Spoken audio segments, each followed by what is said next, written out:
कहते हैं वो पूर्ण स्वतंत्र नहीं है। अगर वो ये सोचे कि मैं पूर्ण स्वतंत्र हूँ, जैसे कि अर्जुन यहाँ पर श्री कृष्ण से ये कह रहे हैं कि मैं युद्ध नहीं करूँगा, क्योंकि अर्जुन अपने आप को ही सब कुछ समझ रहे हैं कि मैं युद्ध नहीं करूँगा क्योंकि मुझे पाप लग जाएगा। तो यहाँ पर श्री कृष्ण ने कहा कि तुम सर्वे सर्वा नहीं हो, जो प्रकृति का गुण तुम्हें मिला हुआ है उसी के अनुसार कार्य कर रहे हो। और श्री कृष्ण कहते हैं वो जो गुण है वो किसने दिया है, तो श्री कृष्ण कहते हैं वो परमात्मा द्वारा दिया गया गुण है। और जैसा जीव का गुण होता है, श्री कृष्ण कहते हैं मैं उसे वैसा ही शरीर प्रदान करता हूँ और उसी के अनुसार मैं अपने कार्य को करता हूँ। तो यहाँ पर श्री कृष्ण ने कहा कि यहाँ पर कार्य करने वाला करता है कौन, तो श्री कृष्ण कहते हैं एकमात्र कार्य करता तो वो परमात्मा है।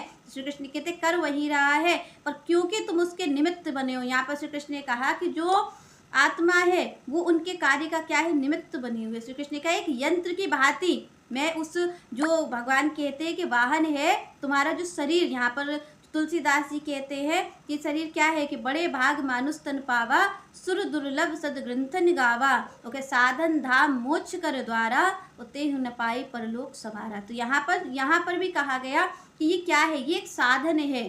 तो ये साधन किसका है, मोक्ष प्राप्ति के लिए। तो श्री कृष्ण कहते हैं कि ये एक साधन मात्र, ये जो शरीर तुम्हें मिला हुआ है, श्री कृष्ण कहते हैं एक ये यंत्र है। किस चीज के लिए, श्री कृष्ण कहते हैं इस यंत्र में सवार होकर के, आरूढ़ होकर के, श्री कृष्ण कहते हैं जीवात्मा से मैं ही उस कार्य को करवाता हूँ।